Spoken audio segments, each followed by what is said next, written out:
teachings. There has been so little written upon this subject, notwithstanding the countless references to the teachings and the many works upon occultism, that the many earnest searchers after the arcane truths will doubtless welcome the appearance of this present volume. The purpose of this work is not the enunciation of any special philosophy or doctrine, but rather is to give to the students a statement of the truth that will serve to reconcile the many bits of occult knowledge that they may have acquired, but which are apparently opposed to each other and which often serve to discourage and disgust the beginner in the study. Our intent is not to erect a new temple of knowledge, but rather to place in the hands of the student a master key, with which he may open the many inner doors in the temple of mystery through the main portals he has already entered.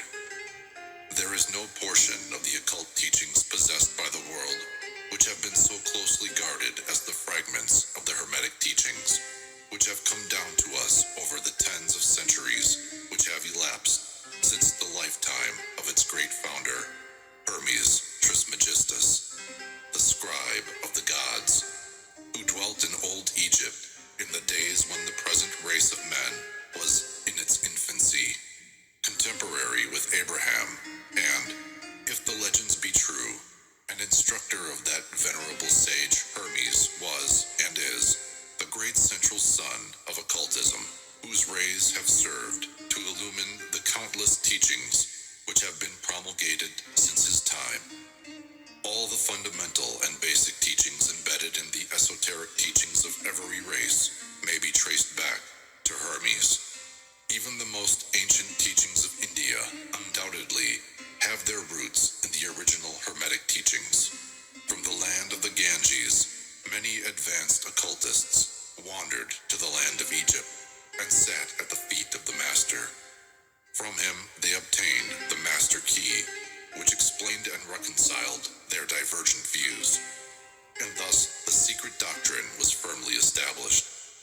From other lands also came the learned ones, all of whom regarded Hermes as the master of masters, and his influence was so great that in spite of the many wanderings from the path on the part of the centuries of teachers in these different lands, there may still be found a certain basic resemblance and correspondence which underlies the many and often quite divergent theories entertained and taught by the occultists of these different lands today. The student of comparative religions will be able to perceive the influence of the Hermetic teachings in every religion worthy of the name, now known to man, whether it be a dead religion or one in full vigor in our own times. There is always certain correspondence in spite of the contradictory features, and the Hermetic teachings act as the great reconciler. The life work of Hermes seems to have been in the direction of planting the great seed truth, which has grown and blossomed in so many strange forms, rather than to establish a school of philosophy which would dominate the world's thought. But, nevertheless, the original truths taught by him have been kept intact in their original purity by a few men each age, who, refusing great numbers of half-developed students and followers, followed the Hermetic custom and reserved their truth for the few who were ready to comprehend and master it. From lip to ear, the truth has been handed down among the few. There have always been a few initiates in each generation in the various lands of the earth who kept alive the sacred flame of the Hermetic teachings, and such have always been willing to use their lamps to relight the lesser lamps of the outside world when the light of truth grew dim and clouded by reason of neglect, and when the wicks became clogged with foreign matter. There were always a few to tend faithfully the altar of the truth, upon which was kept alight the perpetual lamp of wisdom. These men devoted their lives to the labor of love, which the poet has so well stated in his lines.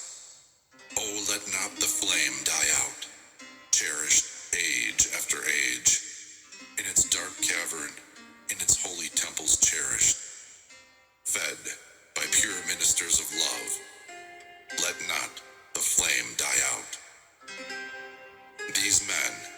sought popular approval, nor numbers of followers. They are indifferent to these things, for they know how few there are in each generation who are ready for the truth, or who would recognize it if it were presented to them. They reserve the strong meat for men, while others furnish the milk for babes. They reserve their pearls of wisdom for the few elect, who recognize their value and who wear them in their crowns, instead of casting them before the materialistic, vulgar swine, who would trample them in the mud and mix them with their disgusting mental food. But still, these men have never forgotten or overlooked the original teachings of Hermes regarding the passing on of the words of truth to those ready to receive it, which teachings is stated in the Kybalion as follows: Where fall the footsteps of the Master, the ears of those ready for his teaching open wide. And again, when the ears of the student are ready to hear, then cometh the lips to fill them with wisdom. But their customary attitude has always been strictly in accordance with the other Hermetic aphorism, also in the Kybalion. The lips of wisdom are closed, except to the ears of understanding. There are those who have criticized this attitude of the Hermetists, and who have claimed that they did not manifest the proper spirit in their policy of seclusion and reticence. But a moment's glance back over the pages of history will show the wisdom of the masters, who knew the folly of attempting to teach to the world that which it was neither ready or willing to receive. The Hermetists have never sought to be martyrs, and have instead sat silently aside with a pitying smile on their closed lips, while the heathen raged noisily about them, in their customary amusement of putting to death and torture the honest but misguided enthusiasts who imagined that they could force upon a race of barbarians the truth capable of being understood only by the elect who had advanced along the path. And the spirit of persecution has not as yet died out in the land.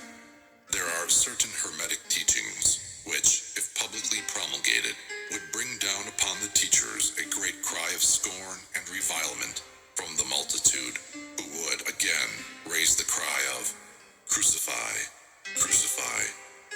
In this little work, we have endeavored to give you an idea of the fundamental teachings of the Kybalion, striving to give you the working principles, leaving you to apply them yourselves, rather than attempting to work out the teaching in detail. If you are a true student, you will be able to work out and apply these principles. If not, then you must develop yourself into one, for otherwise the Hermetic teachings will be as words, words, words to you. The Three Initiates. Chapter 1. The Hermetic Philosophy. The lips of wisdom are closed, except to the ears of understanding. The Kybalion. From old Egypt have come the fundamental esoteric and occult teachings, which have so strongly influenced the philosophies of all races, nations, and peoples for several thousand years. Egypt, the home of the pyramids and the Sphinx, was the birthplace of the hidden wisdom and mystic teachings. From her secret doctrine, all nations have borrowed. India, Persia, Chaldea, Media, China, Japan, Assyria, ancient Greece and Rome, and other ancient countries partook liberally at the feast of knowledge, which the Hierophants and masters of the land of Isis so freely provided for those who came prepared to partake of the great store of mystic and occult lore which the masterminds of that ancient land had gathered together. In ancient Egypt dwelt the great adepts and masters who have never been surpassed, and who seldom have been equaled during the centuries that have taken their processional flight since the days of the great Hermes. In Egypt was located the great lodge of lodges of the mystics. At the doors of her temples entered the neophytes, who afterward, as hierophants, adepts, and masters, traveled to the four corners of the earth, carrying with them the precious knowledge which they were ready, anxious, and willing to pass on to those who were ready to receive the same. All students of the occult recognize the debt that they owe to these venerable masters of that ancient land. But among those great masters of ancient Egypt, there once dwelt one of whom masters hailed as the Master of Masters. This man, if man indeed he was, dwelt in Egypt in the earliest days. He was known as Hermes Trismegistus. He was the father of the occult wisdom, the founder of astrology, the discoverer of alchemy. The details of his life story are lost to history, owing to the lapse of the years, though several of the ancient countries disputed with each other in their claims to the honor of having furnished his birthplace, and this thousands of years ago. The date of his sojourn in Egypt, in that his last incarnation on this planet, is not now known, but it has been fixed at the early days of the oldest dynasties of Egypt, long before the days of Moses. The best authorities regard him as a contemporary of Abraham, and some of the Jewish traditions go so far as to claim that Abraham acquired a portion of his mystic knowledge from Hermes himself. As the years rolled by after his passing from this plane of life, tradition recording that he lived 300 years in the flesh, the Egyptians deified Hermes and made him one of their gods, under the name of Thoth. Years later, the people of ancient Greece also made him one of their many gods, calling him Hermes, the god of wisdom.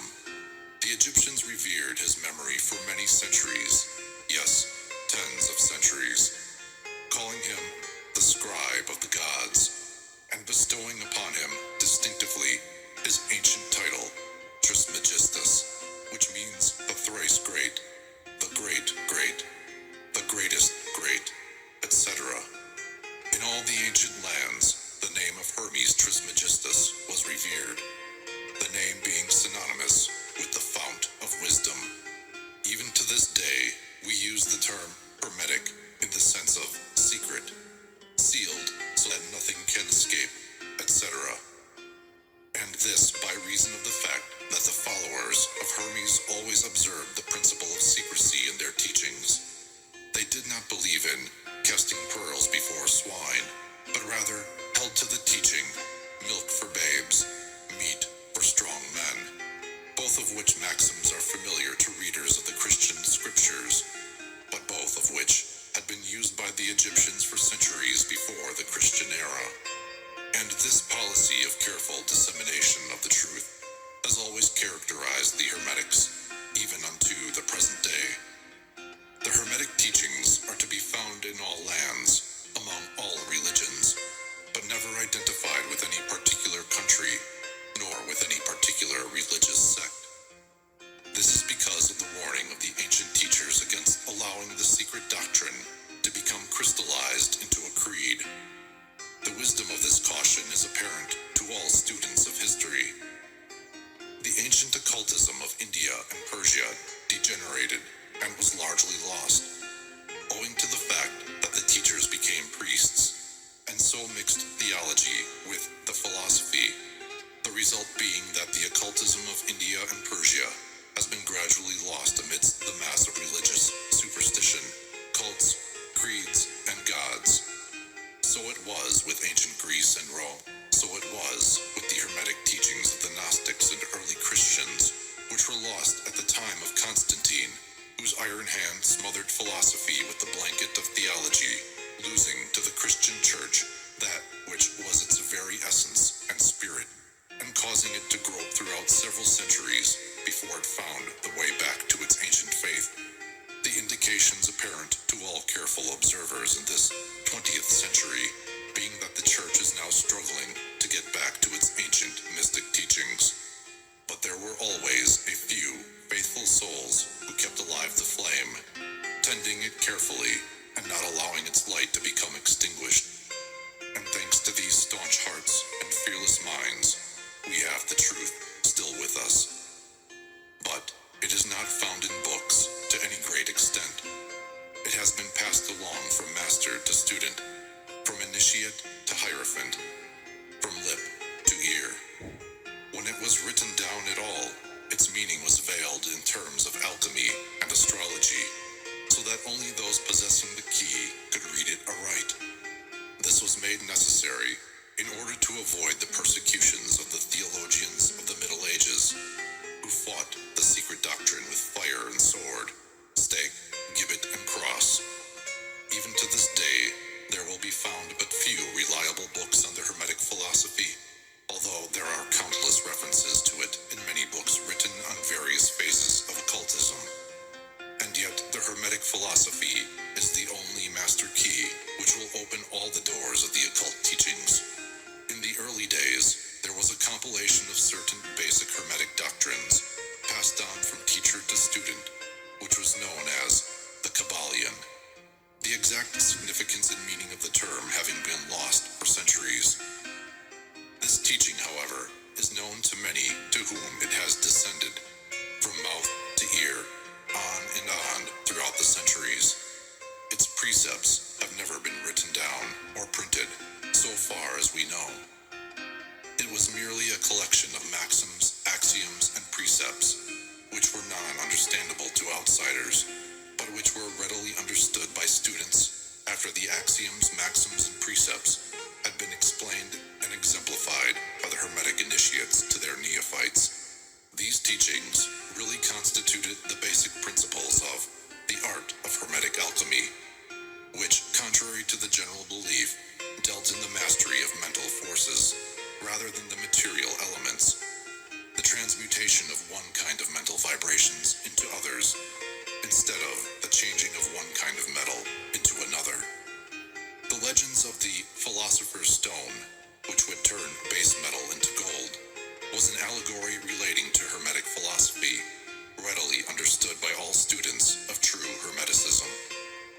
In this little book, of which is the first lesson, we invite our students to examine into the Hermetic teachings as set forth in the Kabbalion, and as explained by ourselves, humble students of the teachings, who, while bearing the title of initiates, are still students at the feet of Hermes, the Master. We herein give you many of the maxims, axioms, and precepts of the Kabbalion, accompanied by explanations and illustrations, which we deem likely to render the teachings more easily comprehended by the modern student, particularly as the original text is purposely veiled in obscure terms. The original maxims, axioms, and precepts of the Kabbalion are printed herein in italics, the proper credit being given. Our own work is printed in the regular way, in the body of the work. We trust that the many students to whom we now offer this little work will derive as much benefit from the study of its pages as have the many who have gone on before, treading the same path to mastery throughout the centuries that have passed since the times of Hermes Trismegistus, the Master of Masters, the Great. In the words of the Kabbalion, where fall the footsteps of the Master, the ears of those ready for his teaching open wide. The Kabbalion. When the ears of the student are ready to hear, then cometh the lips to fill them with wisdom. The Kabbalion. So that according to the teachings, the passage of this book to those ready for the instruction will attract the attention of such as are prepared to receive the teaching. And, likewise, when the pupil is ready to receive the truth, then will this little book come to him or her. Such is the law. The Hermetic principle of cause and effect, in its aspect of the law of attraction, will bring lips and ear together, pupil and book in company. So, mote it be. Chapter 2. The 7 Hermetic Principles. The principles of truth are 7. He who knows these, understandingly, possessed the magic key, before whose touch all the doors of the temple fly open. The Kabbalion. The 7 Hermetic Principles, upon which the entire Hermetic philosophy is based, are as follows. 1. The principle of mentalism. 2. The principle of correspondence. 3. The principle of vibration. 4. The principle of polarity. 5. The principle of rhythm. 6. The principle of cause and effect. 7. The principle of gender. These 7 principles will be discussed and explained as we proceed with these lessons. A short explanation of each, however, may as well be given at this point. 1. The principle of mentalism. The all is mind. The universe is mental. The Kabbalion. This principle embodies the truth that all is mind. It explains that the all, which is the substantial reality underlying all the outward manifestations and appearances which we know under the terms of the material universe, the phenomena of life, matter, energy, and, in short, all that is apparent to our material senses, is spirit, which in itself is unknowable and undefinable, but which may be considered and thought of as an universal, infinite, living mind. It also explains that all the phenomenal world or universe is simply a mental creation of the all, subject to the laws of created things, and that the universe as a whole, and in its parts or units, has its existence in the mind of the all, in which mind we live and move and have our being. This principle, by establishing the mental nature of the universe, easily explains all of the varied mental and psychic phenomena that occupy such a large portion of the public attention, and which, without such explanation, are non-understandable and defy scientific treatment. An understanding of this great Hermetic principle of mentalism enables the individual to readily grasp the laws of the mental universe, and to apply the same to his well-being and advancement. The Hermetic student is enabled to apply intelligently the great mental laws, instead of using them in a haphazard manner. With the master key in his possession, the student may unlock the many doors of the mental and psychic temple of knowledge, and enter the same freely and intelligently. This principle explains the true nature of energy, power, and matter, and why and how all these are subordinate to the mastery of mind. One of the old Hermetic masters wrote, long ages ago, "He who grasps the truth of the mental nature of the universe is well advanced on the path to mastery." And these words are as true today as at the time they were first written. Without this master key, mastery is impossible, and the student knocks in vain at the many doors of the temple. 2. The principle of correspondence. As above, so below. As below, so above. The Kabbalion. This principle embodies the truth that there is always a correspondence between the laws and phenomena of the various planes of being and life. The old Hermetic axiom ran in these words: as above, so below; as below, so above. And the grasping of this principle gives one the means of solving many a dark paradox and hidden secret of nature. There are planes beyond our knowing, but when we apply the principle of correspondence to them, we are able to understand much that would otherwise be unknowable to us. This principle is of universal application and manifestation on the various planes of the material, mental, and spiritual universe. It is an universal law. The ancient Hermetists considered this principle as one of the most important mental instruments by which man was able to pry aside the obstacles which hid from view the unknown. Its use even tore aside the veil of Isis, to the extent that a glimpse of the face of the goddess might be caught. Just as a knowledge of the principles of geometry enables a man to measure distant suns and their movements while seated in his observatory, so a knowledge of the principle of correspondence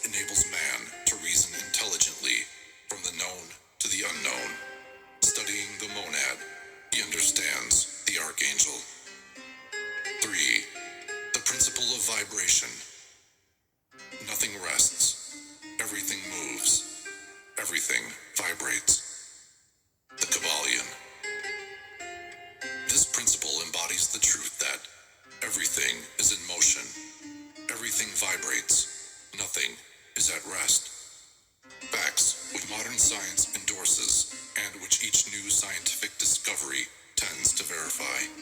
And yet this Hermetic principle was enunciated thousands of years ago by the masters of ancient Egypt. This principle explains that the differences between different manifestations of matter, energy, mind, and even spirit result largely from varying rates of vibration. From the all, which is pure spirit, down to the grossest form of matter, all is in vibration.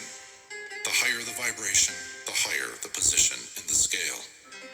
The vibration of spirit is at such an infinite rate of intensity and rapidity that it is practically at rest, just as a rapidly moving wheel seems to be motionless. And at the other end of the scale, there are gross forms of matter whose vibrations are so low as to seem at rest. Between these poles, there are millions upon millions of varying degrees of vibration, from corpuscle and electron, atom and molecule, to worlds and universes. Everything is in vibratory motion. This is also true on the planes of energy and force, which are but varying degrees of vibration, and also on the mental planes, whose states depend upon vibrations, and even onto the spiritual planes. An understanding of this principle with the appropriate formulas enables Hermetic students to control their own mental vibrations, as well as those of others. The masters also apply this principle to the conquering of natural phenomena in various ways. He who understands the principle of vibration has grasped the scepter of power, says one of the old writers. 4. The principle of polarity. Everything is dual. Everything has poles. Everything has its pair of opposites. Like and unlike are the same. Opposites are identical in nature, but different in degree. Extremes meet. All truths are but half-truths. All paradoxes may be reconciled. The Kabbalion. This principle embodies the truth that everything is dual. Everything has two poles. Everything has its pair of opposites, all of which were old Hermetic axioms. It explains the old paradoxes that have perplexed so many, which have been stated as follows. Thesis and antithesis are identical in nature, but different in degree. Opposites are the same, differing only in degree. The pairs of opposites may be reconciled. Extremes meet. Everything is and isn't at the same time. All truths are but half-truths. Every truth is half-false. There are two sides to everything, etc., etc., etc. It explains that in everything there are two poles or opposite aspects, and that opposites are really only the two extremes of the same thing, with many varying degrees between them. To illustrate, heat and cold, although opposites, are really the same thing, the differences consisting merely of degrees of the same thing. Look at your thermometer and see if you can discover where heat terminates and cold begins. There is no such thing as absolute heat or absolute cold.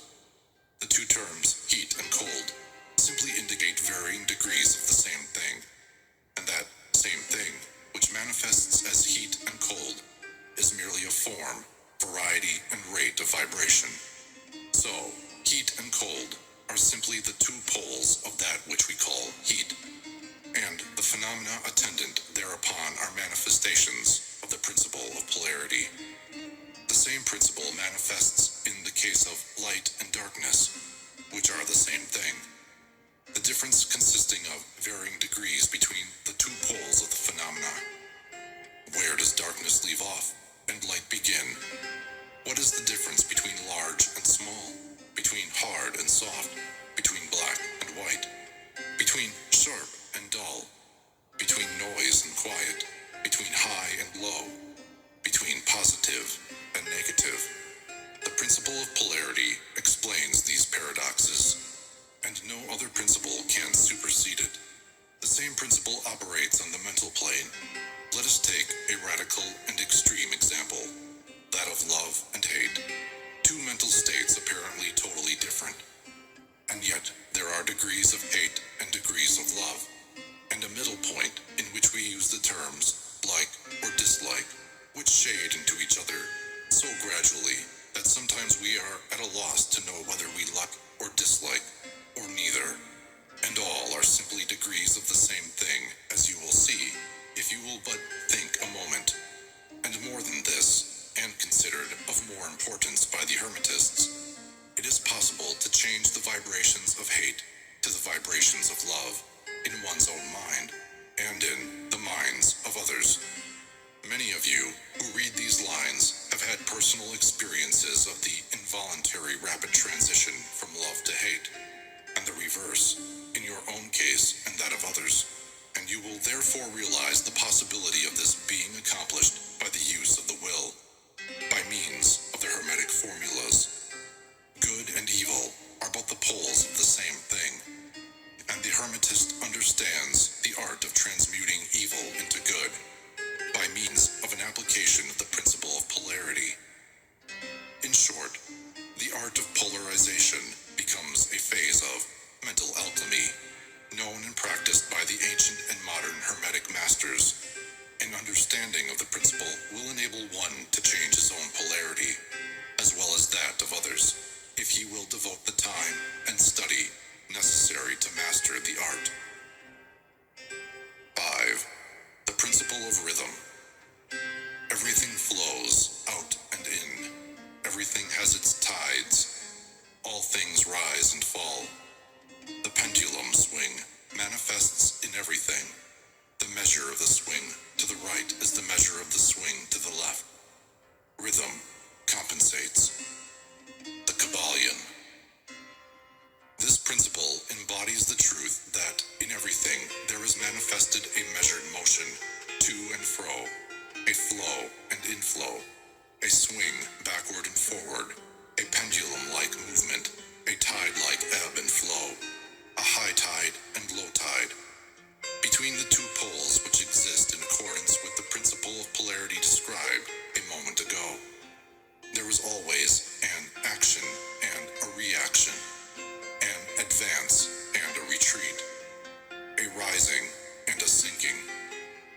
This is in the affairs of the universe, suns, worlds, men, animals, mind, energy, and matter.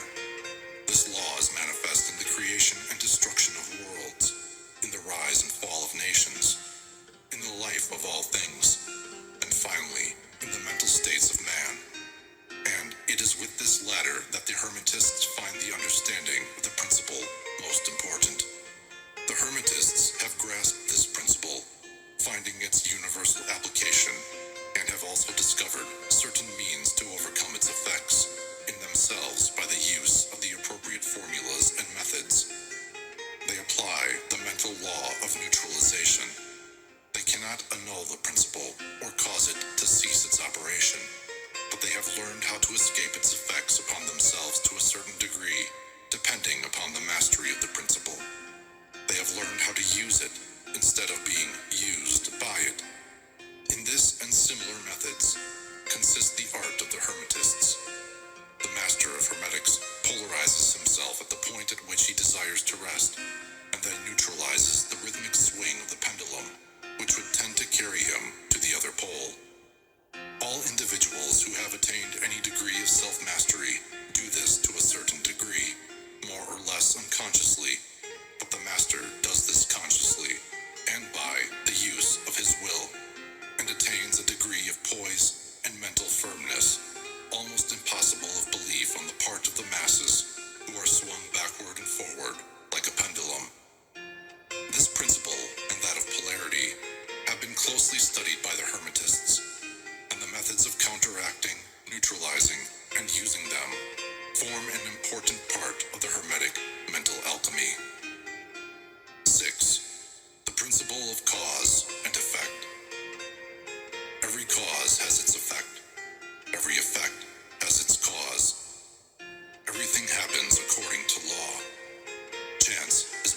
for law not recognized. There are many planes of causation, but nothing escapes the law. The Kabbalion.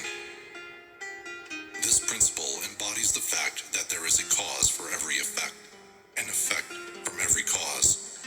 It explains that everything happens according to law, that nothing ever merely happens, that there is no such thing as chance, that while there are various planes of cause and effect, the higher dominating the lower planes, still nothing ever entirely escapes the law. The Hermetists understand the art and methods of rising above the ordinary plane of cause and effect to a certain degree, and by mentally rising to a higher plane, they become causers instead of effects. The masses of people are carried along, obedient to environment, the wills and desires of others stronger than themselves, heredity, suggestion, and other outward causes moving about them like pawns on the chessboard of life. But the masters, rising to the plane above, dominate their moods, characters, qualities, and powers, as well as the environment surrounding them, and become movers instead of pawns. They help to play the game of life, instead of being played and moved about by other wills and environment. They use the principle instead of being its tools. The masters obey the causation of the higher planes, but they help to rule on their own plane. In this statement, there is considered a wealth of Hermetic knowledge. Let him read who can. 7. The principle of gender. Gender is in everything. Everything has its masculine and feminine principles. Gender manifests on all planes. The Kabbalion. This principle embodies the truth that there is gender manifested in everything, the masculine and feminine principles ever at work. This is true not only of the physical plane, but of the mental and even the spiritual planes. On the physical plane, the principle manifests as sex. On the higher planes, it takes higher forms, but the principle is ever the same. No creation, physical, mental, or spiritual, is possible without this principle. An understanding of its laws will throw light on many a subject that has perplexed the minds of men. The principle of gender works ever in the direction of generation, regeneration, and creation. Everything and every person contains the two elements or principles, or this great principle, within it, him or her. Every male thing has the female element also. Every female contains also the male principle. If you would understand the philosophy of mental and spiritual creation, generation, and regeneration, you must understand and study this Hermetic principle. It contains the solution of many mysteries of life. We caution you that this principle has no reference to the many base, pernicious, and degrading lustful theories, teachings, and practices which are taught under fanciful titles, and which are a prostitution of the great natural principle of gender. Such base revivals of the ancient infamous forms of phallicism tend to ruin mind, body, and soul, and the Hermetic philosophy has ever sounded the warning note against these degraded teachings, which tend towards lust, licentiousness, and perversion of nature's principles. If you seek such teachings, you must go elsewhere for them. Hermeticism contains nothing for you along these lines. To the pure, all things are pure. To the base, all things are base. Chapter 3. Mental Transmutation. Mind, as well as metals and elements, may be transmuted from state to state, degree to degree, condition to condition, pole to pole, vibration to vibration. True Hermetic transmutation is a mental art. The Kabbalion. As we have stated, the Hermetists were the original alchemists, astrologers, and psychologists, Hermes having been the founder of these schools of thought. From astrology has grown modern astronomy, From alchemy has grown modern chemistry. From the mystic psychology has grown the modern psychology of the schools. But it must not be supposed that the ancients were ignorant of that which the modern schools suppose to be their exclusive and special property. The records engraved on the stones of ancient Egypt show conclusively that the ancients had a full comprehensive knowledge of astronomy, the very building of the pyramids showing the connection between their design and the study of astronomical science. Nor were they ignorant of chemistry, for the fragments of the ancient writings show that they were acquainted with the chemical properties of things. In fact, the ancient theories regarding physics are being slowly verified by the latest discoveries of modern science, notably those relating to the constitution of matter. Nor must it be supposed that they were ignorant of the so-called modern discoveries in psychology. On the contrary, the Egyptians were especially skilled in the science of psychology, particularly in the branches that the modern schools ignore, but which, nevertheless, are being uncovered under the name of psychic science, which is perplexing the psychologists of today, and making them reluctantly admit that there may be something in it, after all. The truth is that beneath the material chemistry, astronomy, and psychology, that is, the psychology in its phase of brain action, the ancients possessed a knowledge of transcendental astronomy, called astrology, of transcendental chemistry, called alchemy, of transcendental psychology, called mystic psychology. They possessed the inner knowledge as well as the outer knowledge, the latter alone being possessed by modern scientists. Among the many secret branches of knowledge possessed by the Hermetists was that known as mental transmutation, which forms the subject matter of this lesson. Transmutation is a term usually employed to designate the ancient art of the transmutation of metals, particularly of the base metals into gold. The word transmute means to change from one nature, form, or substance into another, to transform. Webster. And accordingly, mental transmutation means the art of changing and transforming mental states, forms, and conditions into others. So you may see that mental transmutation is the art of mental chemistry, if you like the term, a form of practical mystic psychology. But this means far more than appears on the surface. Transmutation, alchemy, or chemistry on the mental plane is important enough in its effects, to be sure, and if the art stopped there, it would still be one of the most important branches of study known to man. But this is only the beginning. Let us see why. The first of the 7 Hermetic principles is the principle of mentalism, the axiom of which is, the all is mind, the universe is mental, which means that the underlying reality of the universe is mind, and the universe itself is mental, that is, existing in the mind of the all. We shall consider this principle in succeeding lessons, but let us see the effect of the principle if it be assumed to be true. If the universe is mental in its nature, then mental transmutation must be the art of changing the conditions of the universe along the lines of matter, force, and mind. So you see, therefore, that mental transmutation is really the magic of which the ancient writers had so much to say in their mystical works, and about which they gave so few practical instructions. If all be mental, then the art which enables one to transmute mental conditions must render the master the controller of material conditions as well as those ordinarily called mental.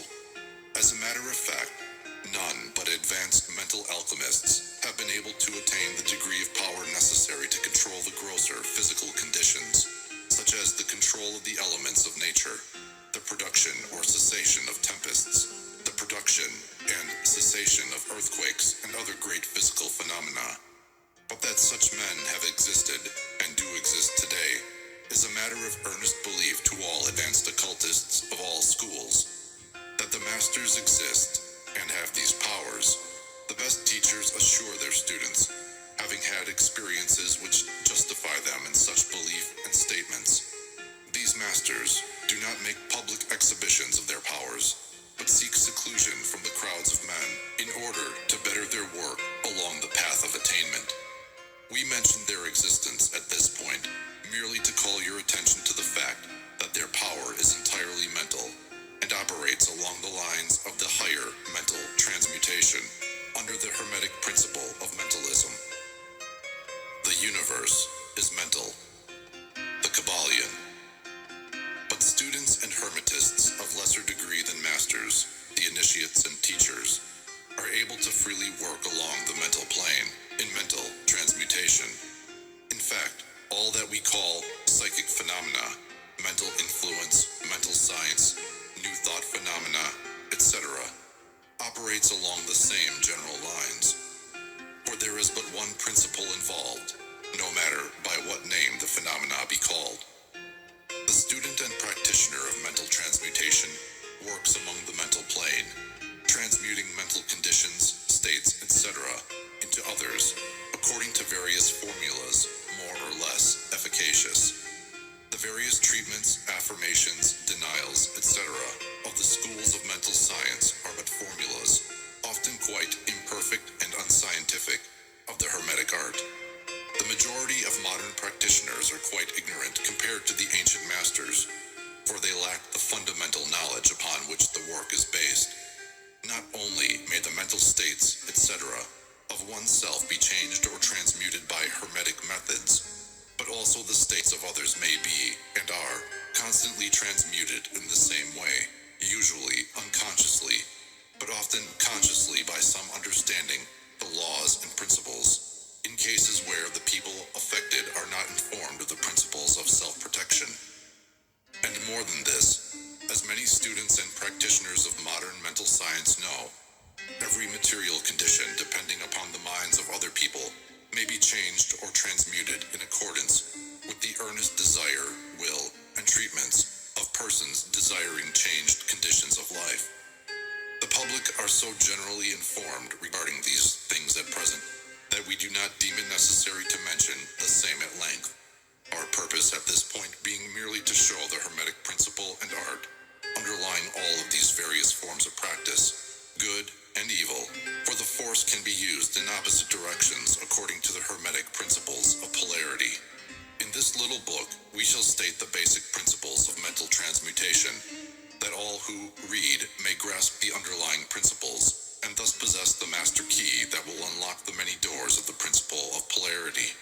We shall now proceed to a consideration of the first of the Hermetic 7 principles, the principle of mentalism, in which is explained the truth that the all is mind, the universe is mental, in the words of the Kabbalion.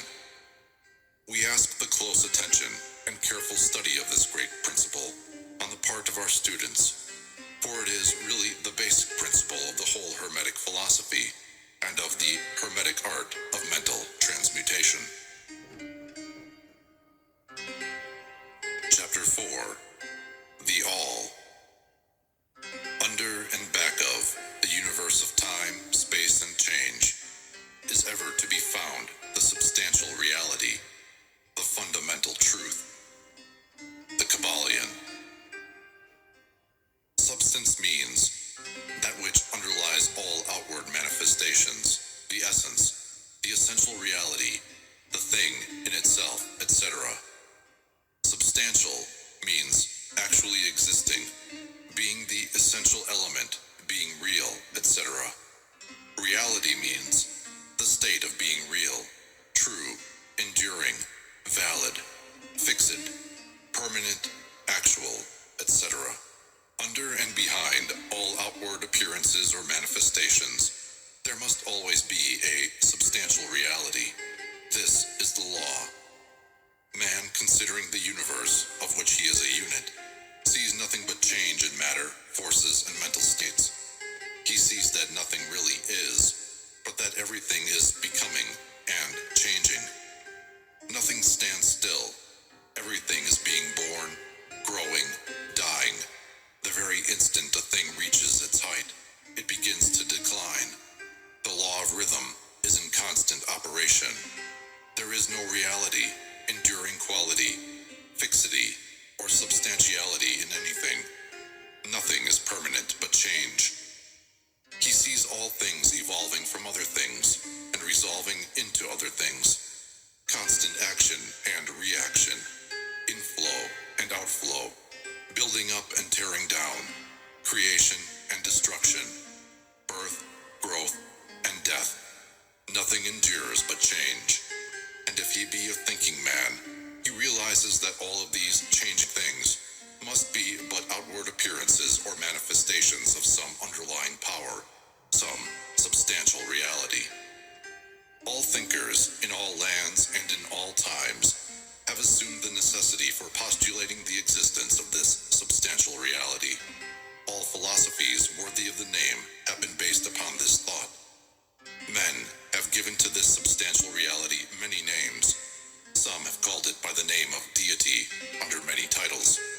Others have called it the infinite and eternal energy.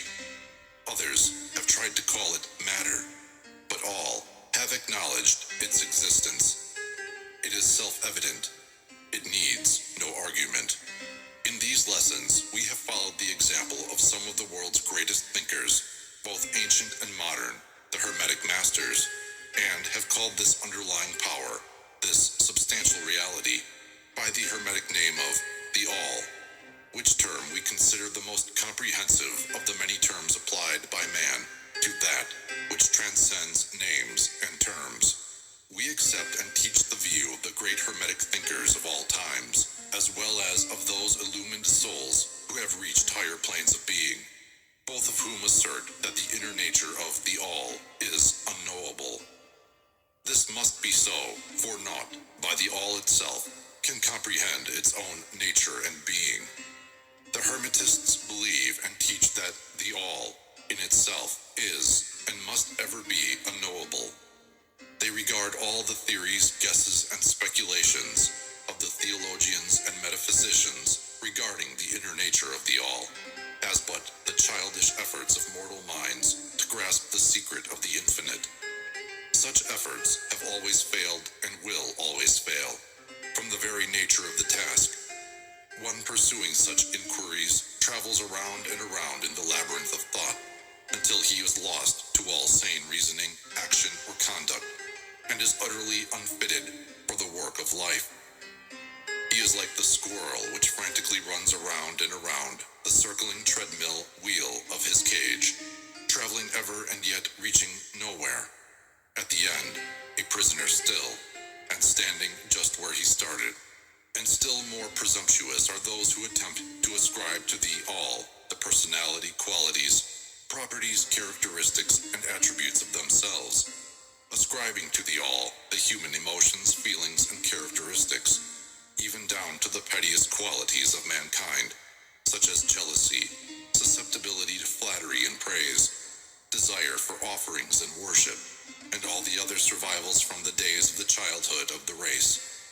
Such ideas are not worthy of grown men and women, and are rapidly being discarded. At this point, it may be proper for me to state that we make a distinction between religion and theology, between philosophy and metaphysics. Religion, to us, means that intuitional realization of the existence of the All and one's relationship to it, while theology means the attempts of men to ascribe personality, qualities, and characteristics to it, their theories regarding its affairs, will, desires, plans, and designs, and their assumption of the office of middlemen between the All and the people. Philosophy, to us, means the inquiry after knowledge of things knowable and thinkable, while metaphysics means the attempt to carry the inquiry over and beyond the boundaries into regions unknowable and unthinkable, and with the same tendency as that of theology. And consequently, both religion and philosophy mean to us things having roots in reality, while theology and metaphysics seem like broken reeds, rooted in the quicksands of ignorance and affording naught but the most insecure support for the mind or soul of man. We do not insist upon our students accepting these definitions. We mention them merely to show our position. At any rate, you shall hear very little about theology and metaphysics in these lessons. But while the essential nature of the All is unknowable, there are certain truths connected connected with its existence which the human mind finds itself compelled to accept. And an examination of these reports from a proper subject of inquiry, particularly as they agree with the reports of the illumined on higher planes. And to this inquiry we now invite you.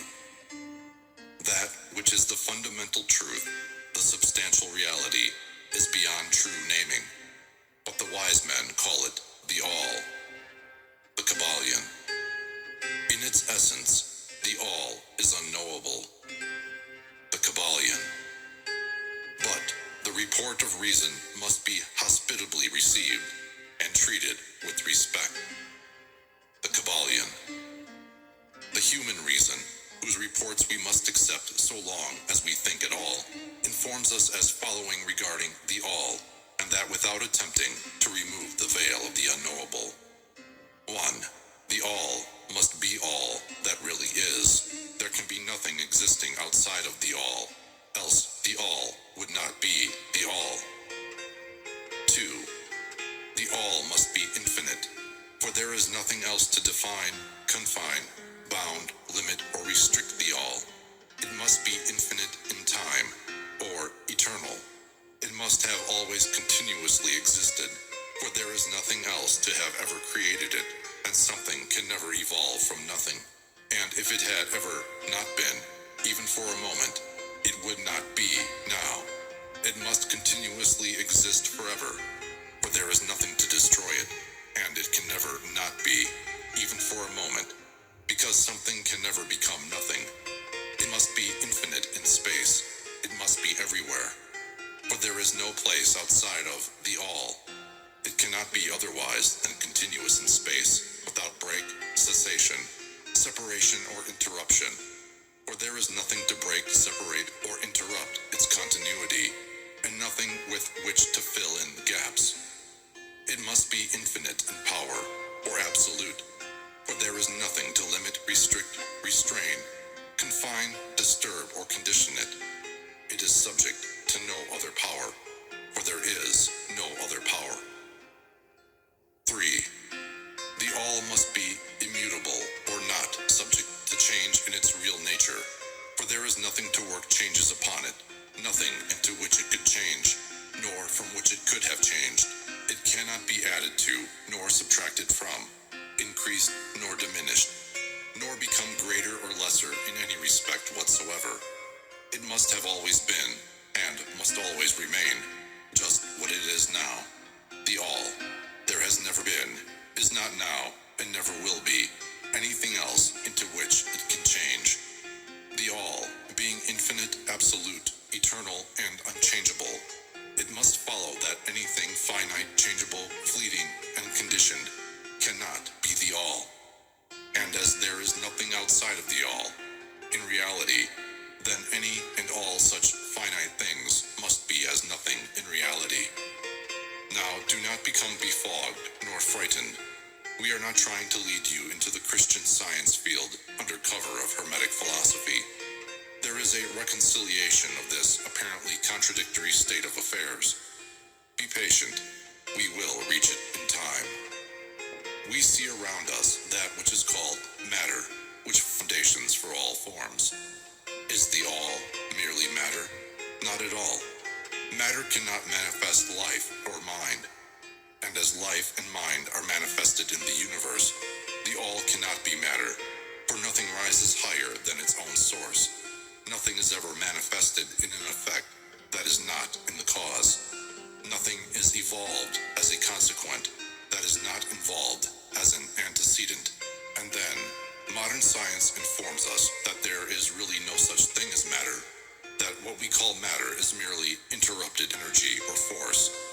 That is, energy or force at a low rate of vibration. As a recent writer has said, matter has melted into mystery. Even material science has abandoned the theory of matter and now rests on the basis of energy. Then is the All mere energy or force? Not energy or force as the materialists use the terms, for their energy and force are blind, mechanical things, devoid of life or mind. Life and mind can never evolve from blind energy or force, for the reason given a moment ago. rise higher than its source. Nothing is evolved unless it is involved. Nothing manifests in the effect unless it is in the cause. And so the all cannot be mere energy or force. For if it were, then there would be no such things as life and mind in existence. And we know better than that, for we are alive and using mind to consider this very question.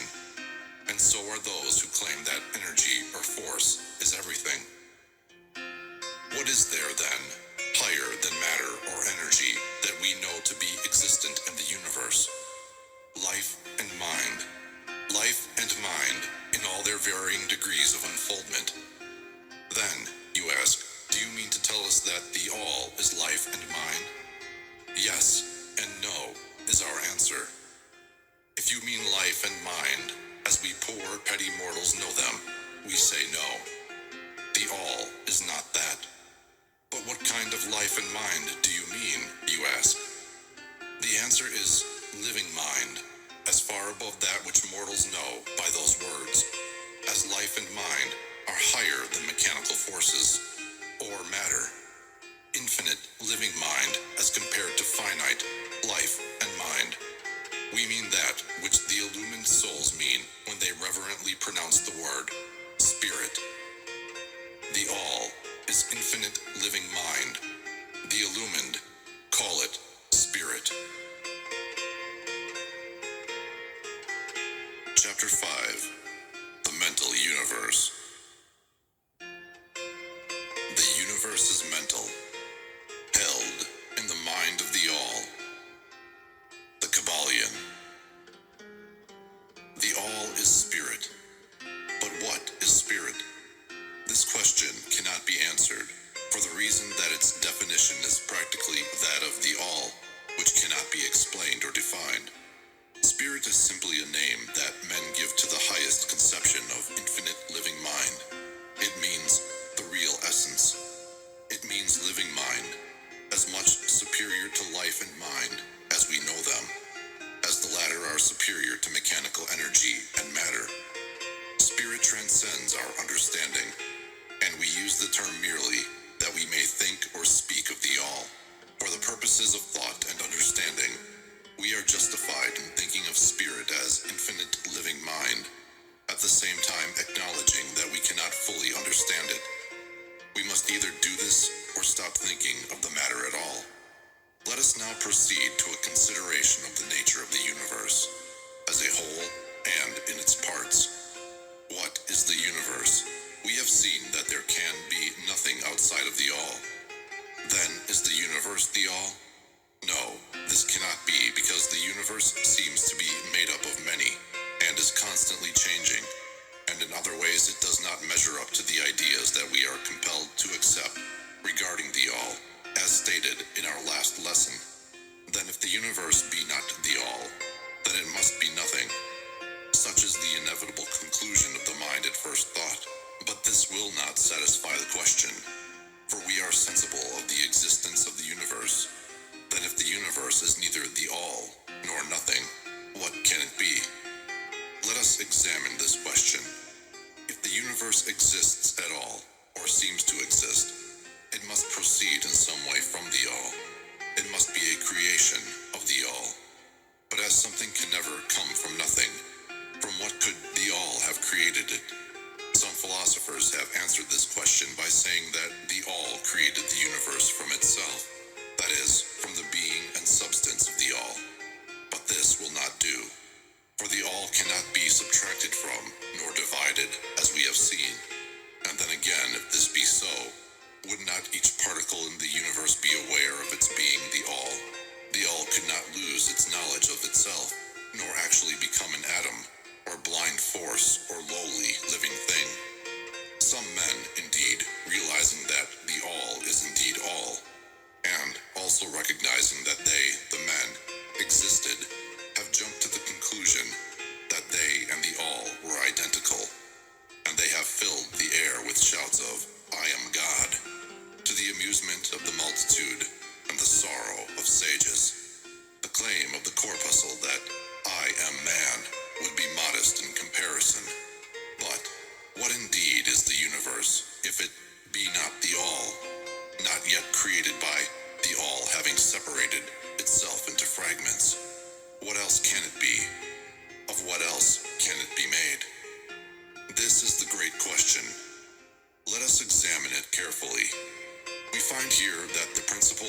correspondence, see Lesson 1, comes to our aid here.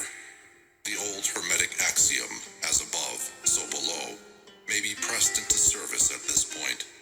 Let us endeavor to get a glimpse of the workings on higher planes by examining those on our own. The principle of correspondence must apply to this as well as to other problems. Let us see, on his own plane of being, how does man create? Well, first he may create by making something out of outside materials. But this will not do, for there are no materials outside of the all with which it may create.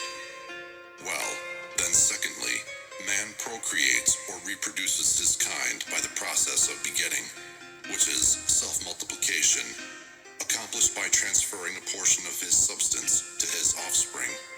But this will not do, because the all cannot transfer or subtract a portion of itself, nor can it reproduce or multiply itself. In the first place, there would be a taking away, and in the second case, a multiplication or addition to the all, both thoughts being an absurdity. Is there no third way in which man creates? Yes, there is. He creates mentally, and in so doing, he uses no outside materials, nor does he reproduce himself, and yet his spirit pervades the mental creation.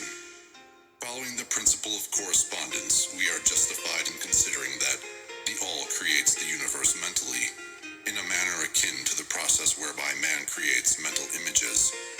And here is where the report of reason tallies precisely with the report of the illumined, as shown by their teachings and writings. Such are the teachings of the wise men. Such was the teaching of Hermes. The all can create in no other way except mentally, without either using material, and there is none to use, or else reproducing itself, which is also impossible. There is no escape from this conclusion of the reason, which, as we have said, agrees with the highest teachings of the illumined.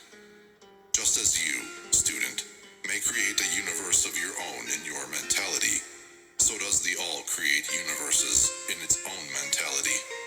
But your universe is the mental creation of a finite mind, whereas that of the all is the creation of an infinite. The two are similar in kind, but definitely different in degree. We shall examine more closely into the process of creation and manifestation as we proceed. But this is the point to fix in your minds at this stage. The universe, and all it contains, is a mental creation of the all. Verily, indeed, all is mind.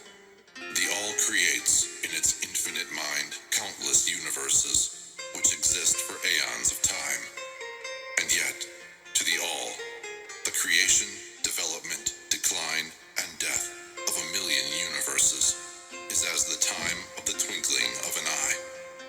The Kabbalion. The infinite mind of the all is the womb of universes. The Kabbalion.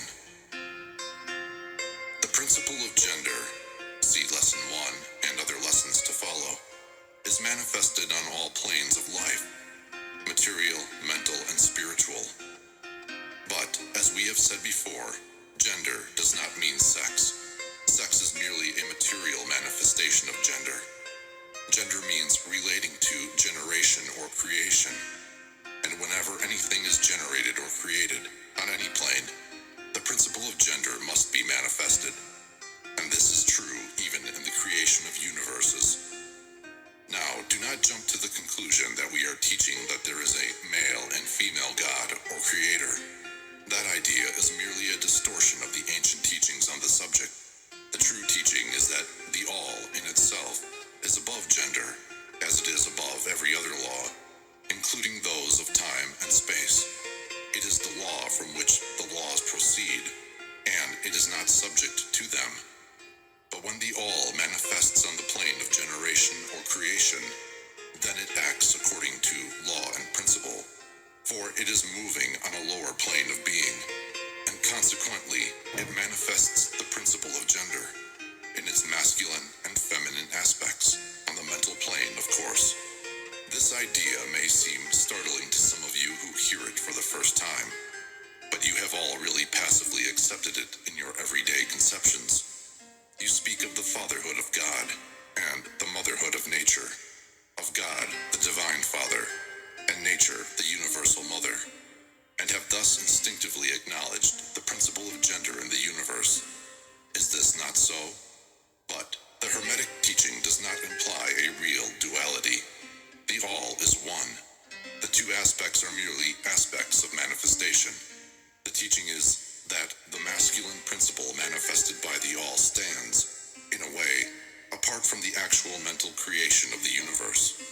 It projects its will toward the feminine principle, which may be called nature, whereupon the latter begins the actual work of the evolution of the universe, from simple centers of activity on to man, and then on still higher, all according to well-established and firmly enforced laws of nature. If you prefer the old figures of thought, you may think of the masculine principle as God, the Father, and of the feminine principle as nature, the universal mother, from whose womb all things have been born. This is more than a mere poetic figure of speech. It is an idea of the actual process of the creation of the universe. But always remember that the all is but one, and that in its infinite mind, the universe is generated, created, and exists. It may help you to get the proper idea if you will apply the law of correspondence to yourself and your own mind. You know that the part of you which you call I, in a sense, stands apart and witnesses the creation of mental images in your own mind. The part of your mind in which the mental generation is accomplished may be called the me, in distinction from the I, which stands apart and witnesses and examines the thoughts, ideas, and images of the me. As above, so below, remember. And the phenomena of one plane may be employed to solve the riddles of higher or lower planes. Is it any wonder that you, the child, feel that instinctive reverence for the all, which feeling we call religion, that respect and reverence for the Father mind? Is it any wonder that, when you consider the works and wonders of nature, you are overcome with a mighty feeling which has its roots away down in your inmost being? It is the mother mind that you are pressing close up to, like a babe to the breast. Do not make the mistake of supposing that the little world you see around you, the earth, which is a mere grain of dust in the universe, is the universe itself. There are millions upon millions of such worlds, and greater. And there are millions of such universes in existence within the infinite mind of the all. And even in our own little solar system, there are regions and planes of life far higher than ours, and beings compared to which we earthbound mortals are as the slimy life forms that dwell on the ocean's bed when compared to man. There are beings with powers and attributes higher than man has ever dreamed of the gods possessing, and yet these beings were once as you, and still lower, and you will be even as they, and still higher in time. For such is the destiny of man as reported by the illumined. And death is not real, even in the relative sense. It is but birth to a new life, and you shall go on and on and on to higher and still higher planes of life, for aeons upon aeons of time. The universe is your home, and you shall explore its farthest recesses before the end of time. You are dwelling in the infinite mind of the all, and your possibilities and opportunities are infinite, both in time and space. And at the end of the grand cycle of aeons, when the all shall draw back into itself all of its creations, you will go gladly, for you will then be able to know the whole truth of being at one with the all. Such is the report of the illumined, those who have advanced well along the path.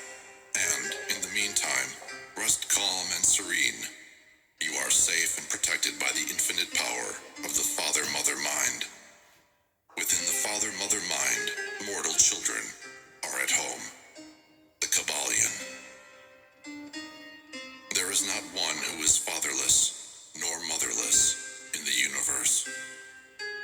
The Kabbalion. Chapter 6. The Divine Paradox. The half-wise recognizing the comparative unreality of the universe, imagine that they may defy its laws. Such are vain and presumptuous fools, and they are broken against the rocks and torn asunder by the elements by reason of their folly. The truly wise, knowing the nature of the universe, use law against laws, the higher against the lower, and by the art of alchemy, transmute that which is undesirable into that which is worthy, and thus triumph. Mastery consists not in abnormal dreams, visions, and fantastic imaginings or living, but in using the higher forces against the lower, escaping the pains of the lower planes by vibrating on the higher.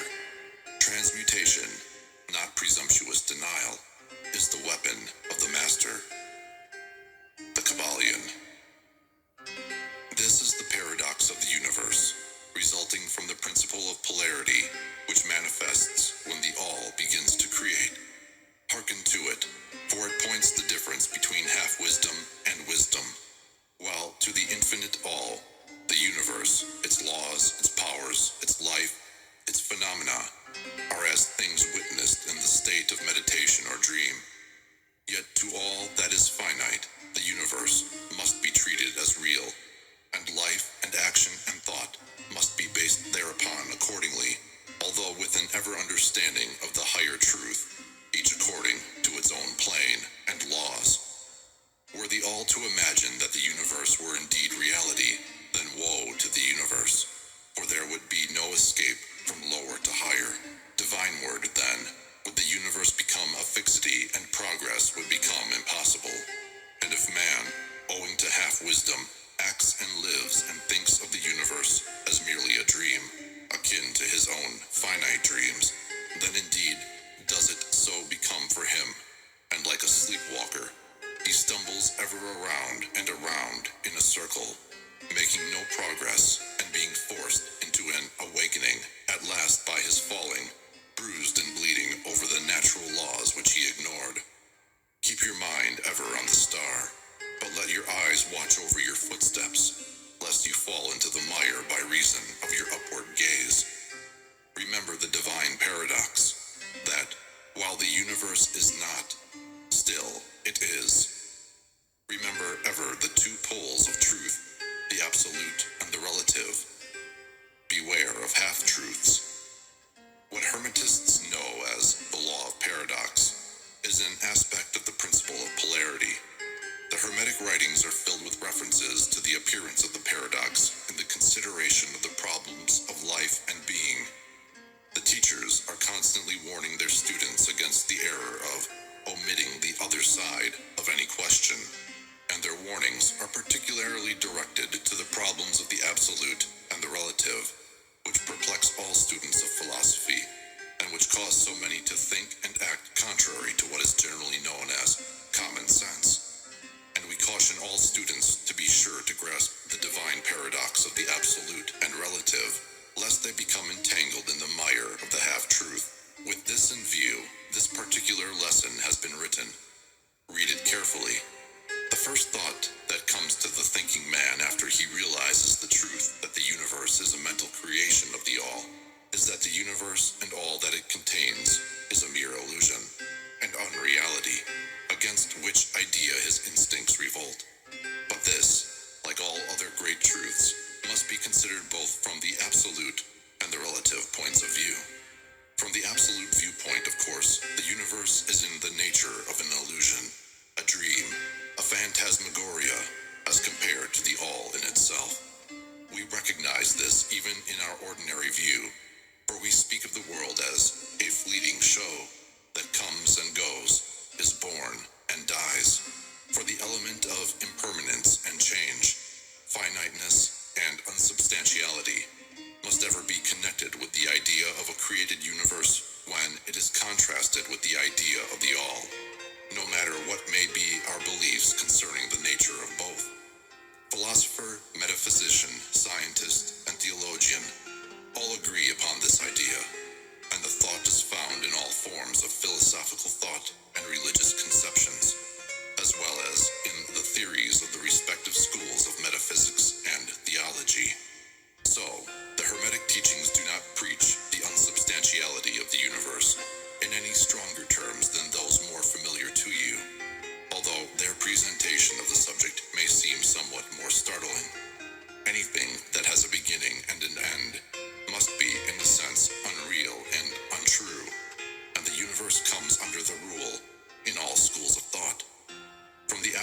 point of view, there is nothing real except the all, no matter what terms we may use in thinking of or discussing the subject. Whether the universe be created of matter, or whether it be a mental creation in the mind of the all, it is unsubstantial, non-enduring, a thing of time, space, and change. We want you to realize this fact thoroughly before you pass judgment on the Hermetic conception of the mental nature of the universe. Think over any and all of the other conceptions and see whether this be not true of them. But the absolute point of view shows merely one side of the picture.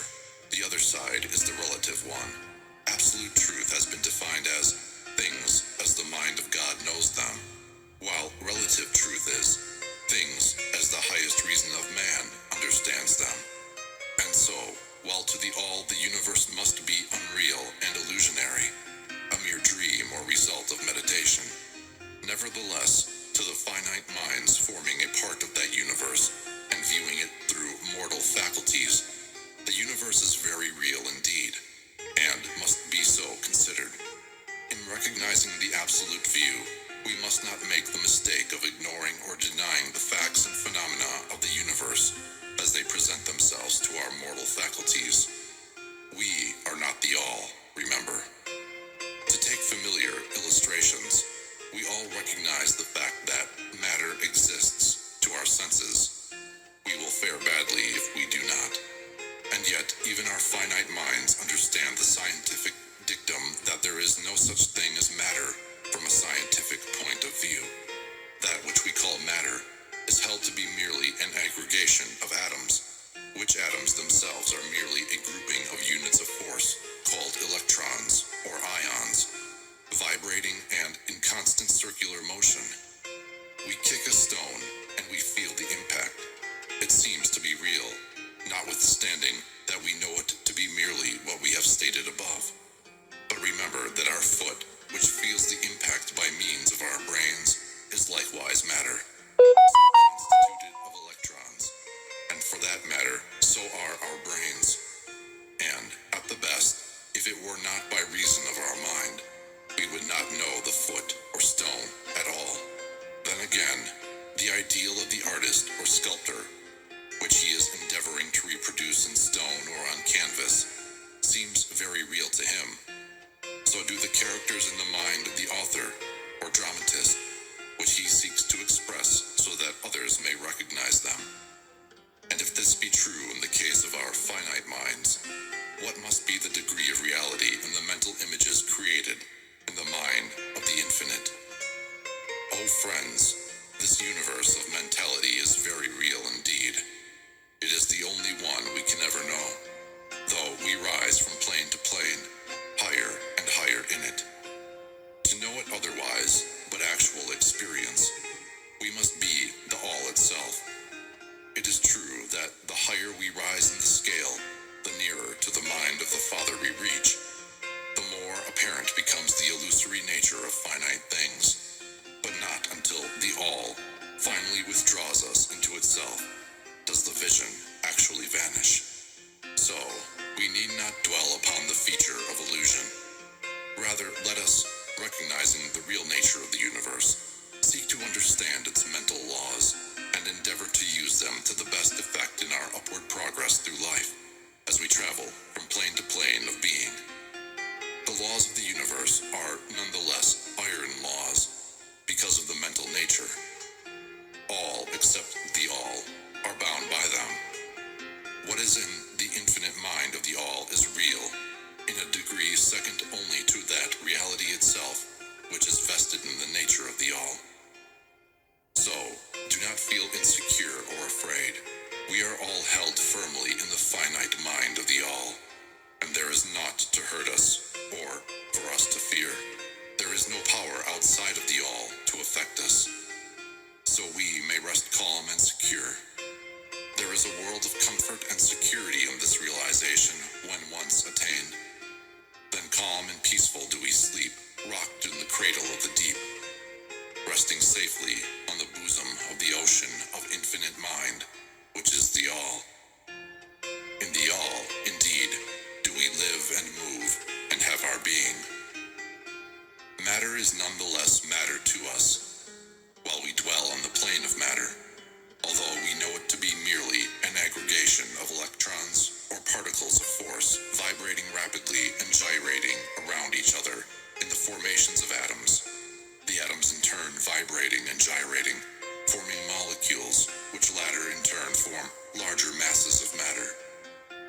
Nor does matter become less matter when we follow the inquiry still further and learn from the Hermetic teachings that the force, of which the electrons are but units, is merely a manifestation of the mind of the all, and like all else in the universe, is purely mental in its nature. While on the plane of matter, we must recognize its phenomena. We may control matter, as all masters of higher or lesser degree do, but we do so by applying the higher forces. We commit a folly when we attempt to deny the existence of matter in the relative aspect.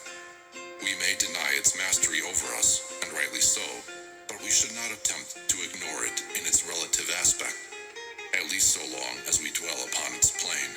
Nor do the laws of nature become less constant or effective when we know them, likewise to be merely mental creations. They are in full effect on the various planes. We overcome the lower laws by applying still higher ones, and in this way only.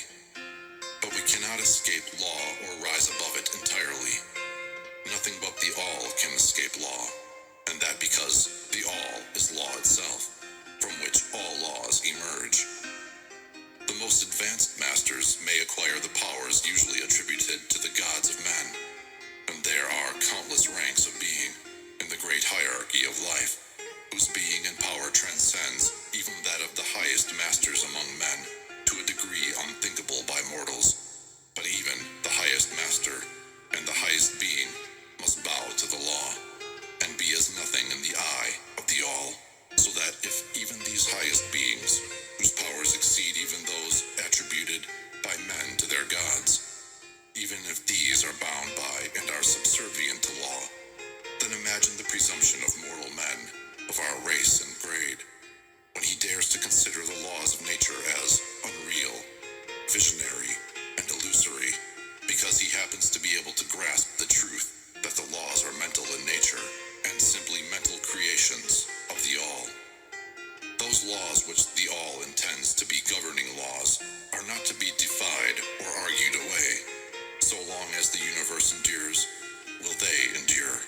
For the universe exists by virtue of these laws, which form its framework and which hold it together. The Hermetic principle of mentalism, while explaining the true nature of the universe upon the principle that all is mental, does not change the scientific conceptions of the universe, life, or evolution. In fact, science merely corroborates the Hermetic teachings. The latter merely teaches that the nature of the universe is mental, while modern science has taught that it is material, or, of late, that it is energy at the last analysis.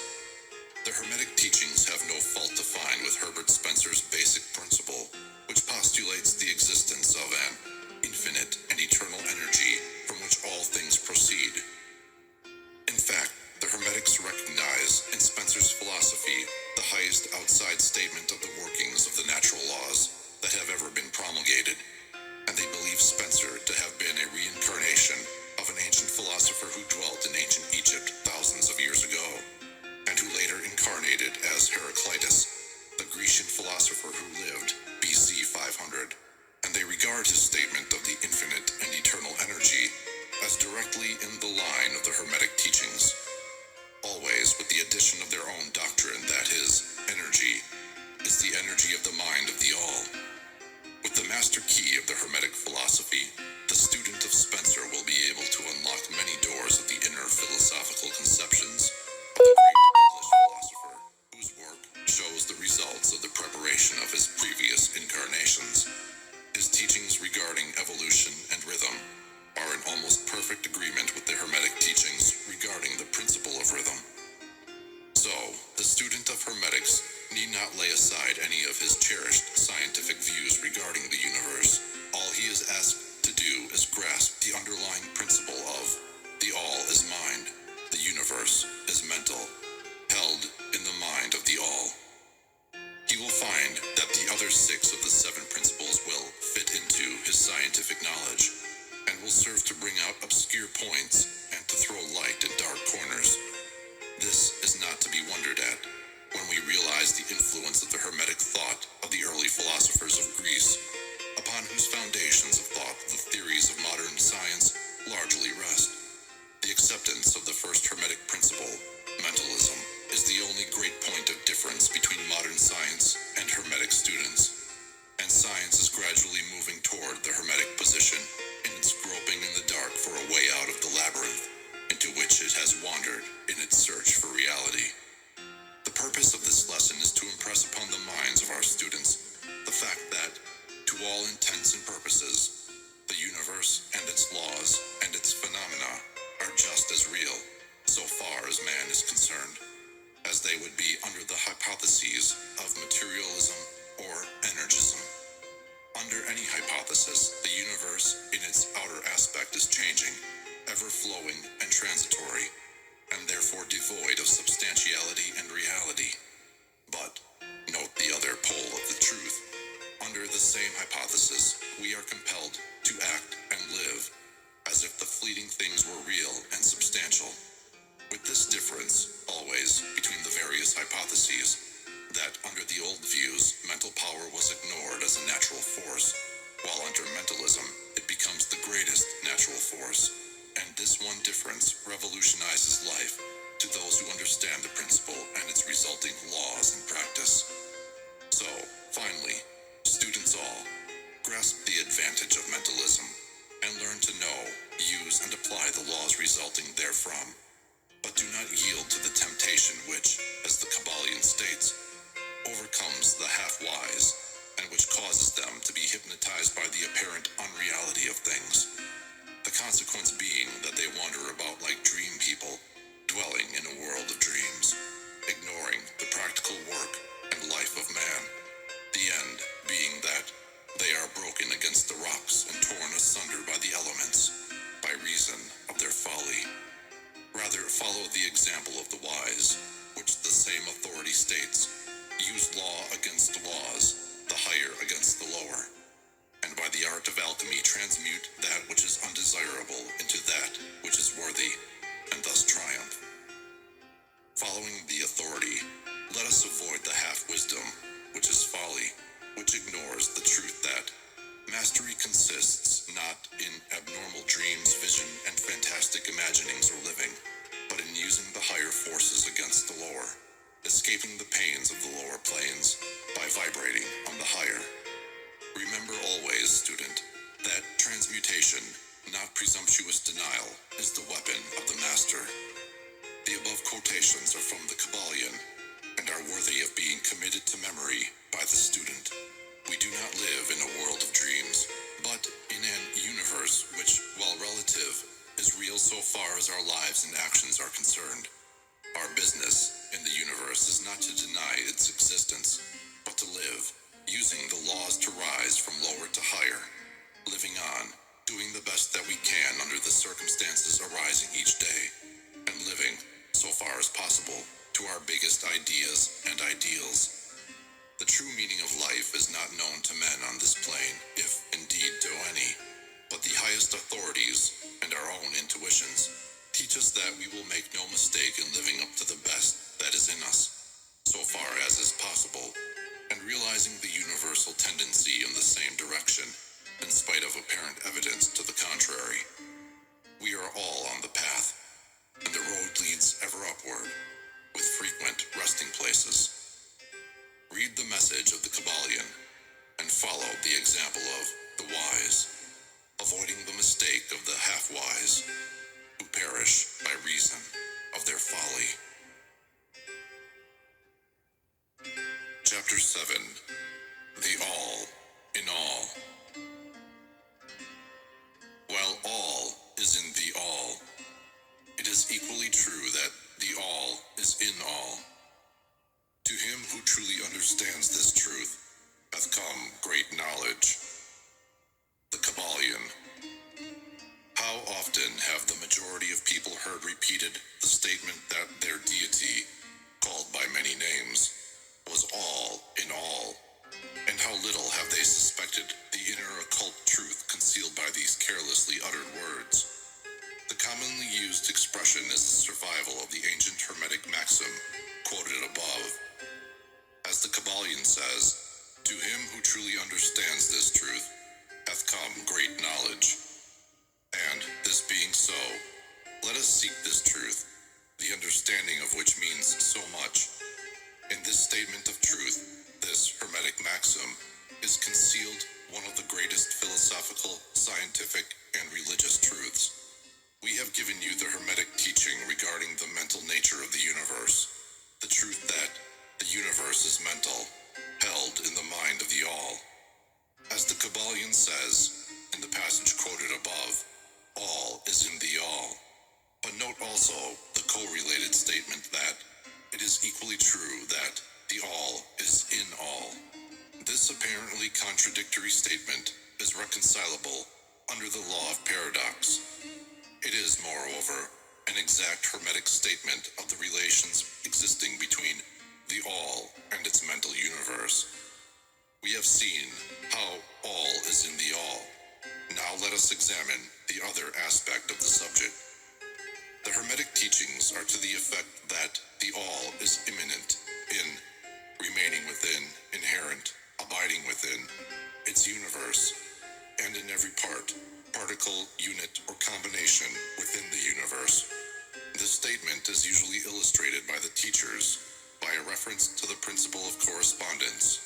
The teacher instructs the student to form a mental image of something, a person, an idea, something having a mental form, the favorite example being that of the author or dramatist forming an idea of his characters, or a painter or sculptor forming an image of an ideal that he wishes to express by his art. In each case, the student will find that while the image has its existence and being solely within his own mind, yet he, the student, author, dramatist, painter, or sculptor, is, in a sense, immanent in, remaining within, or abiding within, the mental image also. In other words, the entire virtue, life, spirit of reality in the mental image is derived from the immanent mind of the thinker. Consider this for a moment, until the idea is grasped. To take a modern example, let us say that Othello, Iago, Hamlet, Lear, Richard III existed merely in the mind of Shakespeare at the time of their conception or creation. And yet, Shakespeare also existed within each of these characters, giving them their vitality, spirit, and action. Whose is the spirit of the characters that we know as Micawber, Oliver Twist, Uriah Heep? Is it Dickens? Or have each of these characters a personal spirit independent of their creator? Have the Venus of Medici, the Sistine Madonna, the Apollo Belvedere, spirits and reality of their own? Or do they represent the spiritual and mental power of their creators? The law of paradox explains that both propositions are true, viewed from the proper viewpoints. Micawber is both Micawber and yet Dickens. And again, while Micawber may be said to be Dickens, yet Dickens is not identical with Micawber. Man, like Micawber, may exclaim, "The spirit of my creator is inherent within me, and yet I am not he." How different this from the shocking half-truth so vociferously announced by certain of the half-wise, who fill the air with their raucous cries of, "I am God." Imagine poor Micawber or the sneaky Uriah Heep crying, "I am Dickens," or some of the lowly clods in one of Shakespeare's plays, eloquently announcing that, "I am Shakespeare." The all is in the earthworm, and yet the earthworm is far from being the all. And still the wonder remains that though the earthworm exists merely as a lowly thing, created and having its being solely within the mind of the all, yet the all is immanent in the earthworm, and in the particles that go to make up the earthworm. Can there be any greater mystery than this of all in the all, and the all in all? The student will, of course, realize that the illustrations given above are necessarily imperfect and inadequate. for they represent the creation of mental images in finite minds, while the universe is a creation of infinite mind, and the difference between the two poles separates them, and yet it is merely a matter of degree. The same principle is in operation. The principle of correspondence manifests in each. As above, so below. As below, so above. And in the degree that man realizes the existence of the indwelling spirit, immanent within his being, so will he rise in the spiritual scale of life. This is what spiritual development means: the recognition, realization, and manifestation of the spirit within us. Try to remember this last definition, that of spiritual development. It contains the truth of true religion. There are many planes of being, many subplanes of life, many degrees of existence in the universe, and all depend upon the advancement of beings in the scale, of which scale the lowest point is the grossest matter, the highest being separated only by the thinnest division from the spirit of the all. And, upward and onward along this scale of life, everything is moving. All are on the path, whose end is the all. All progress is a returning home. All is upward and onward, in spite of all seemingly contradictory appearances. Such is the message of the illumined. The Hermetic teachings concerning the process of the mental creation of the universe are that, at the beginning of the creative cycle, the all, in its aspect of being, projects its will toward its aspect of becoming, and the process of creation begins.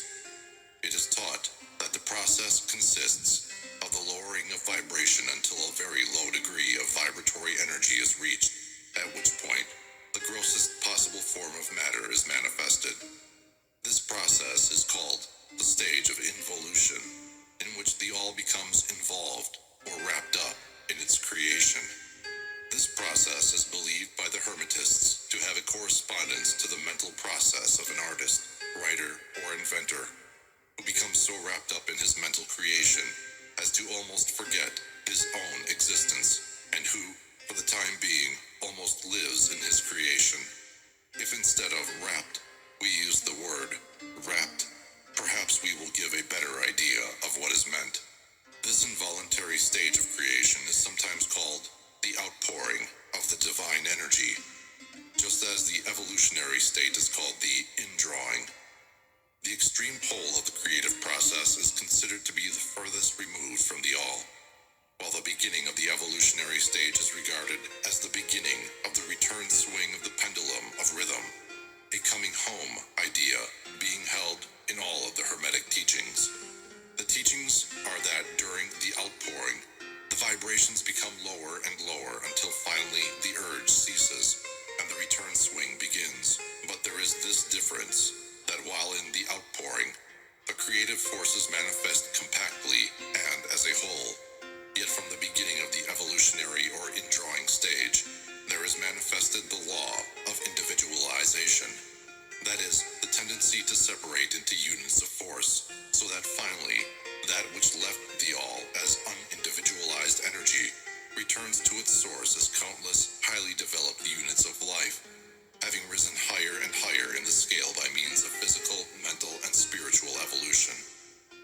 The ancient Hermetists used the word meditation in describing the process of the mental creation of the universe in the mind of the all. The word contemplation also being frequently employed, but the idea intended seems to be that of the employment of the divine attention. Attention is a word derived from the Latin root meaning to reach out, to stretch out, and so the act of attention is really a mental reaching out, extension of mental energy, so that the underlying idea is readily understood when we examine into the real meaning of attention. The Hermetic teachings regarding the process of evolution are that the all, having meditated upon the beginning of the creation, having thus established the material foundations of the universe, having thought it into existence, then gradually awakens or rouses from its meditation, and in so doing, starts into manifestation the process of evolution on the material, mental, and spiritual planes, successively and in order. Thus, the upward movement begins, and all begins to move spiritward. Matter becomes less gross. The units spring into being. The combinations begin to form. Life appears and manifests in higher forms. And mind becomes more and more in evidence, the vibrations constantly becoming higher.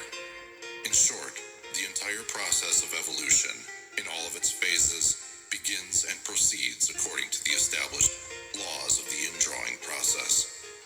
All of this occupies aeons upon aeons of man's time, each aeon containing countless millions of years.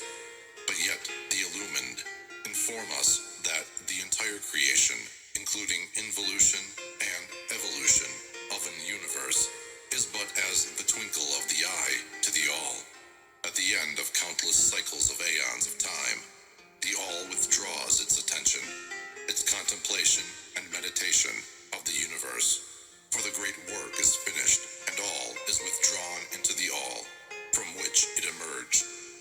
But mystery of mysteries, the spirit of each soul is not annihilated, but is infinitely expanded. The created and the creator are merged. Such is the report of the illumined.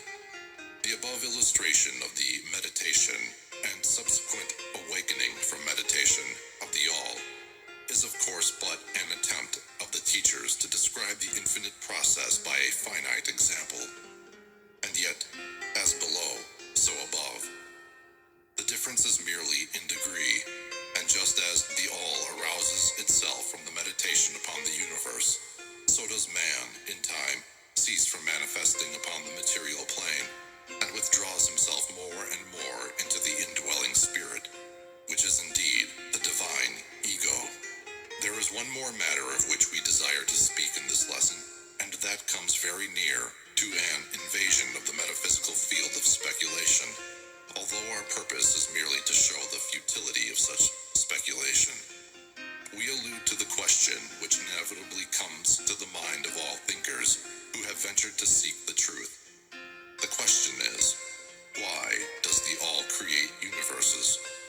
The question may be asked in different forms, but the above is the gist of the inquiry.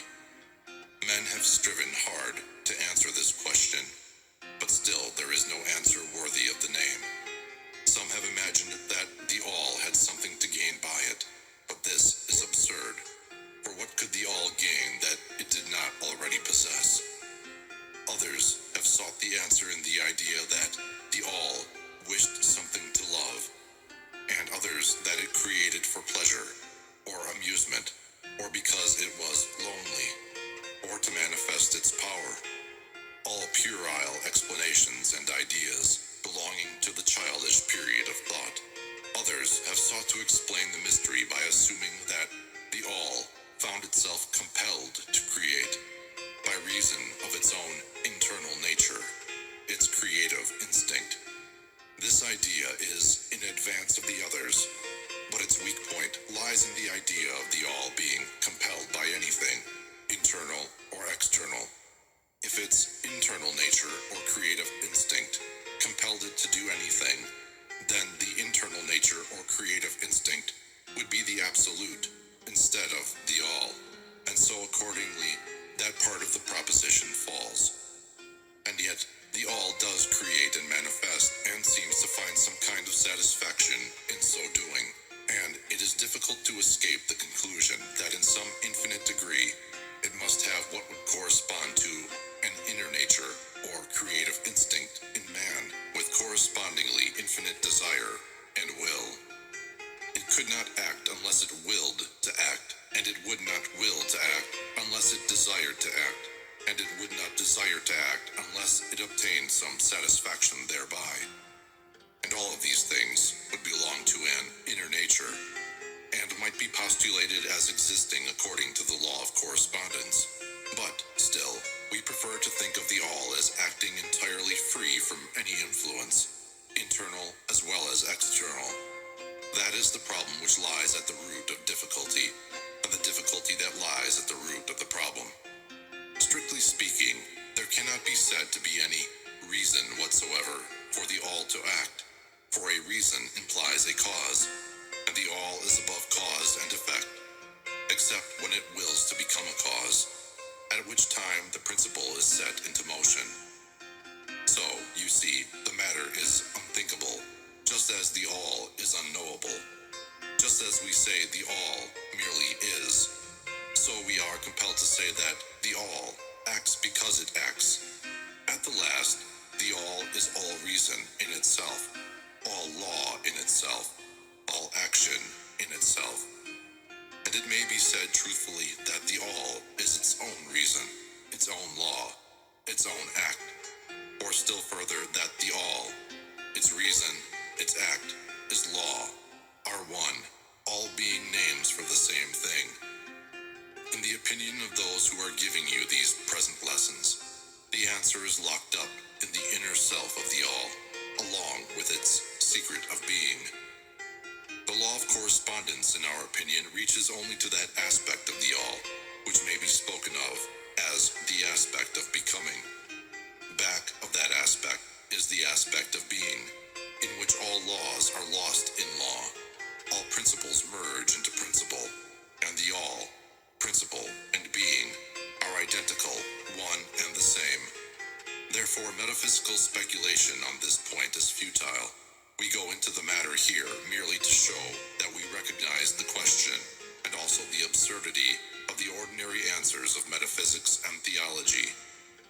In conclusion, it may be of interest to our students to learn that while some of the ancient and modern Hermetic teachers have rather inclined in the direction of applying the principle of correspondence to the question, with the result of the inner nature conclusion, still, the legends have it that Hermes the Great, when asked this question by his advanced students, answered them by pressing his lips tightly together